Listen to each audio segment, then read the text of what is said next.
Ladies and gentlemen, tennis fans from every corner of the globe, and most importantly, to the millions of proud supporters watching from the Philippines and beyond, welcome back. We are standing on the precipice of a moment that is not just news. It is history in the making. It is a tectonic shift in the landscape of Asian sports. Today, we are not just talking about a match. We are not just talking about forehands, backhands, or scorelines. We are talking about a mathematical certainty that is about to send shockwaves through the WTA Tour. We are talking about Alexandra Eala.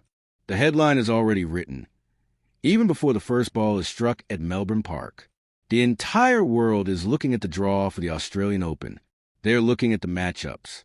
They are analyzing the serves and the return games. But while everyone is distracted by the what-ifs of the first round, a secret victory has already been secured. A massive, undeniable, irreversible victory. I need you to listen closely, because what I am about to tell you changes everything we thought we knew about the stakes of this week. The news is broken, and it has shaken the tennis world to its core. Here's the reality. Our Pinay pride, Alex Eala, is virtually guaranteed to hit a career-high ranking of world number 43 this coming Monday, January 19th, 2026. Let that sink in for a moment. Number 43 in the world. This is not a prediction based on hope. This is not a fan theory.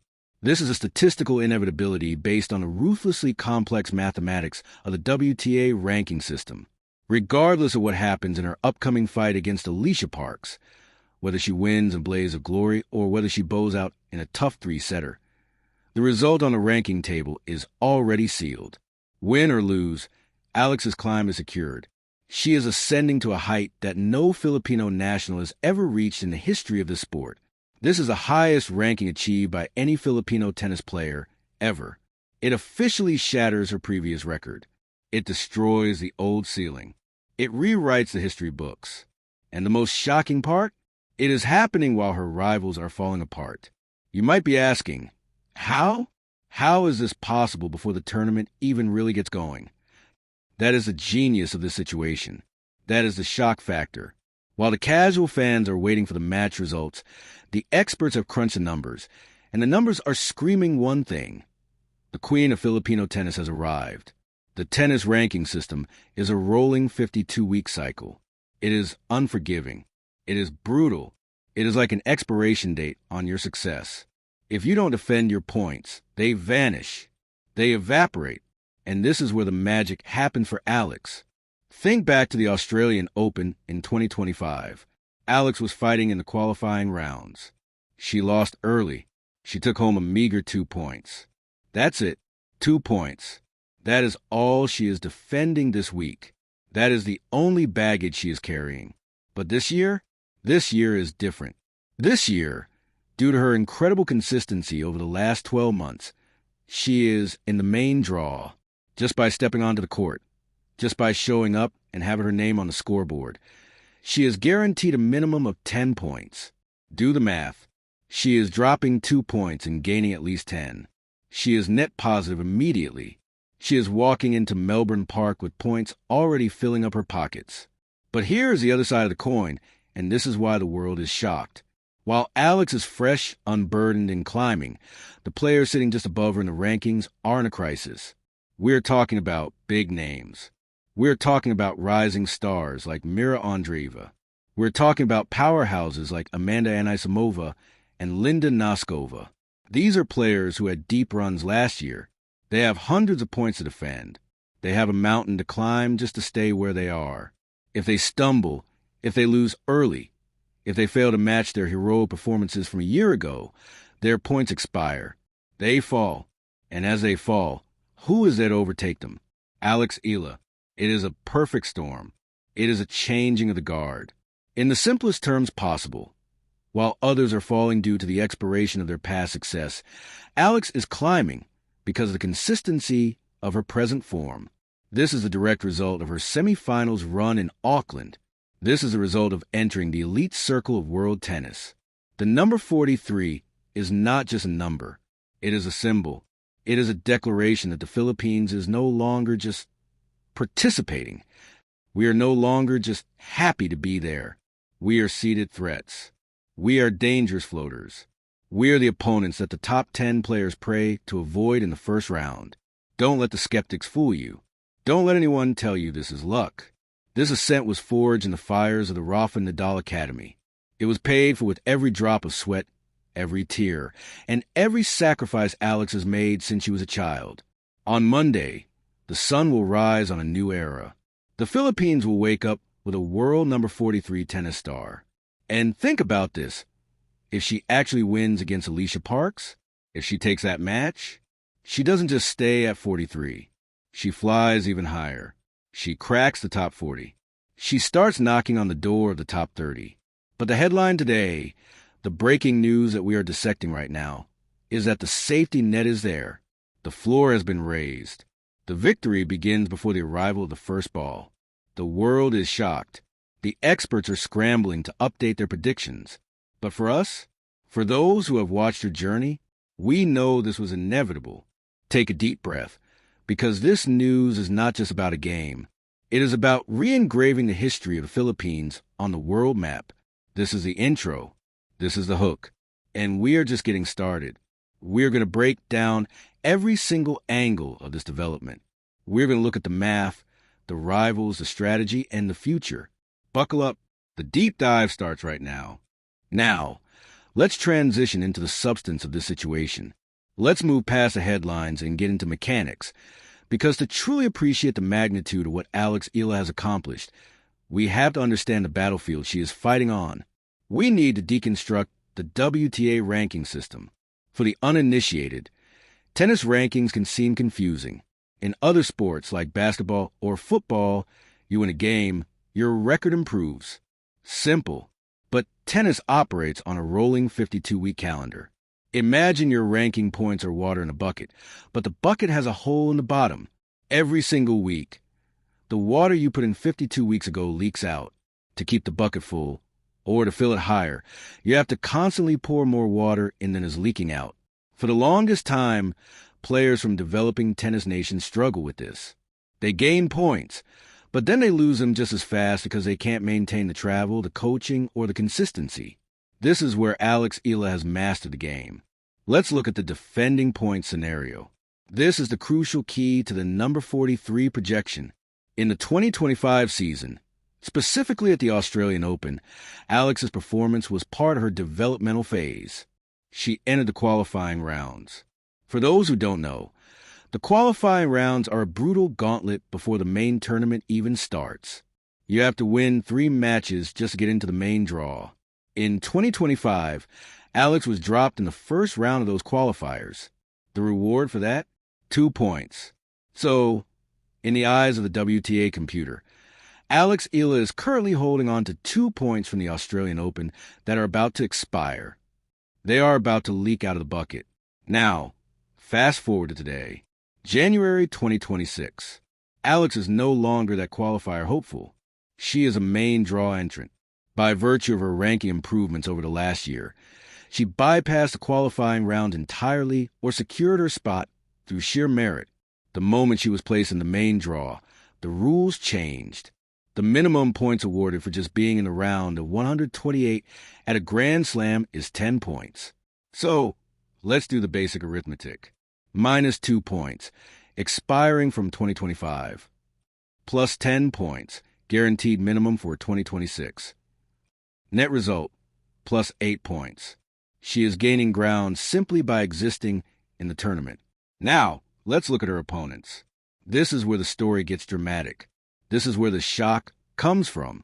The ranking table is a ladder. For you to move up, someone else usually has to move down, unless you are winning Grand Slams outright.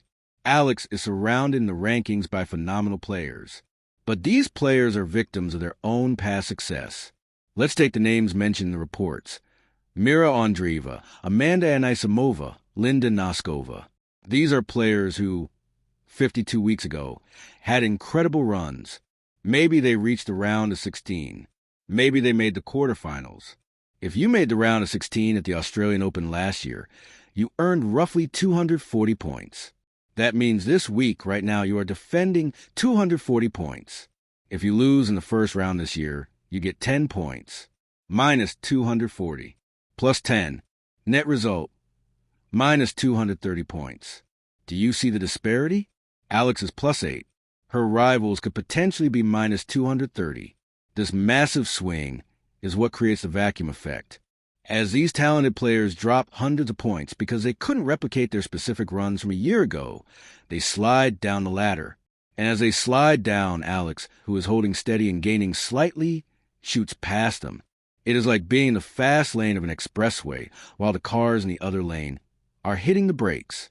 This is why the projection is so confident. It's not guessing, it's accounting. But let's not strip the romance out of this. It's not just math, it's merit. Why is Alex in this position to benefit? Because of consistency.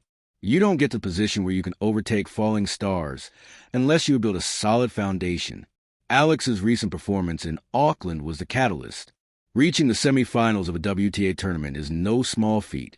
That run injected a massive amount of live points into her profile. It pushed her into the top 50. It set the stage for this takeover.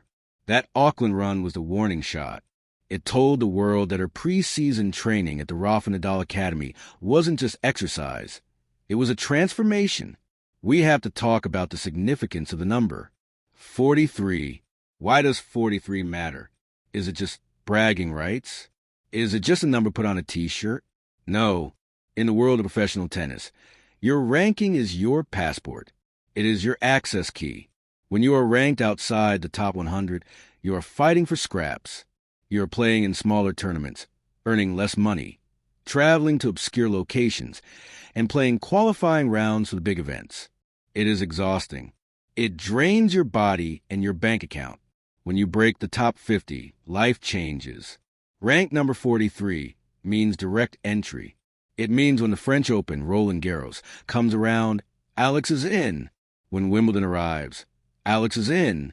When the U.S. Open starts, Alex is in. No qualifying. No wasted energy. She goes straight to the main draw. This is a compounding effect on a player's career. Because she skips qualifying, her body is fresher. She hasn't played 3 grueling matches just to get to the starting line. She enters the tournament with full energy, which increases her chances of winning the first round, which in turn earns her more points and more money. It is a virtuous cycle.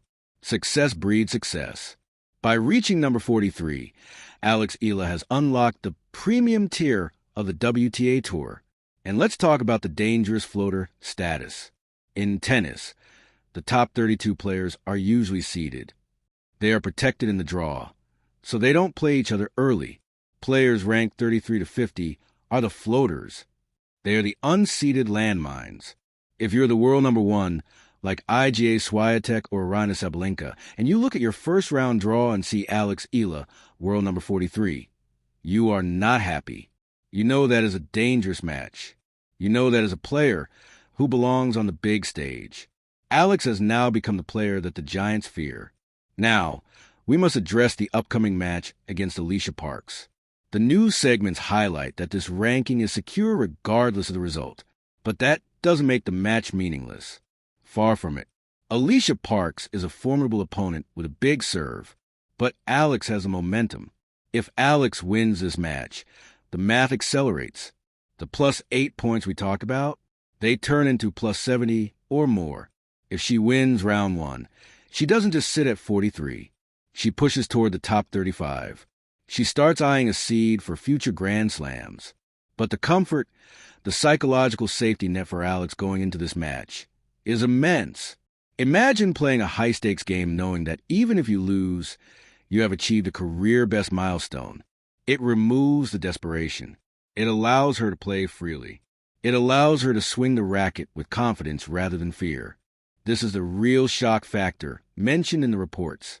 Many did not expect this rise to happen so fast.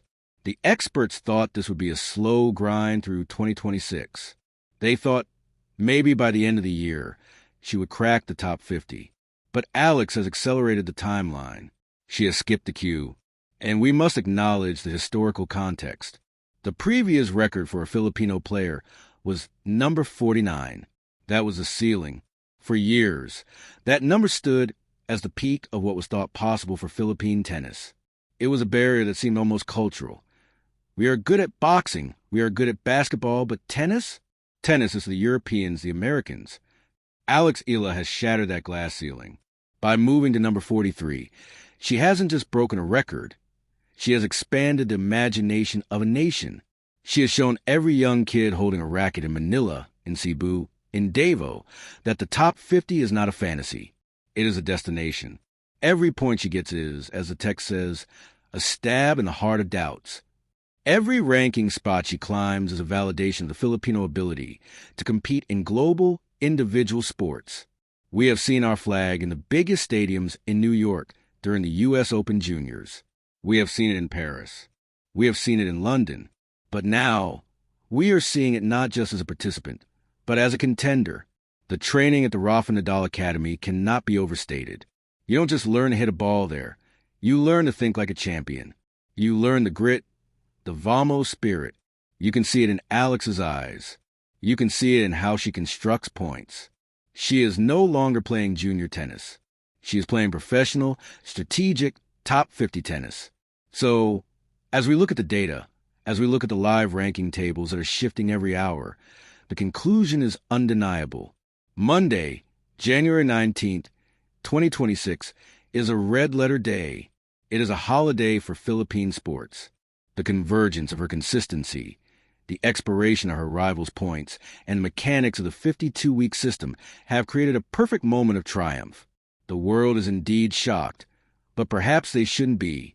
When you combine talent with that level of work ethic, shocking results are just a natural consequence.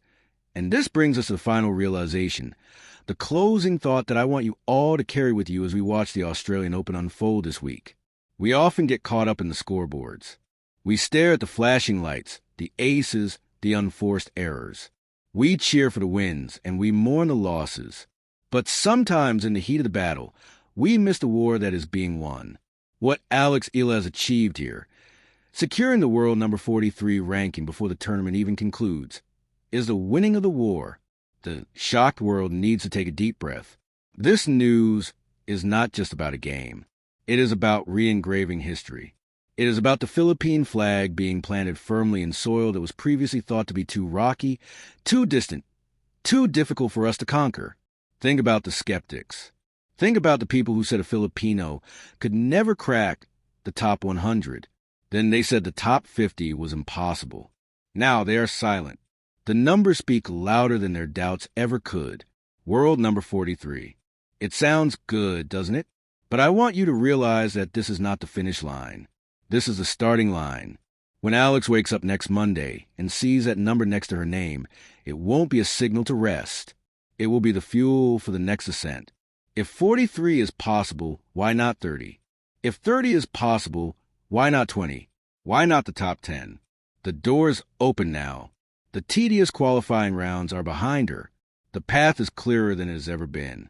She has entered the fast lane of the expressway, and the engine is just getting warm. So, whether she defeats Alicia Parks or not, the victory is ours. The history is written. To all the fans watching, to every Filipino who has ever felt that surge of pride seeing one of our own on the global stage, cherish this week. We are witnessing the blossoming of a legacy. We are witnessing the result of every sacrifice, every lonely flight, every early morning practice session. Alex Eala has done the work.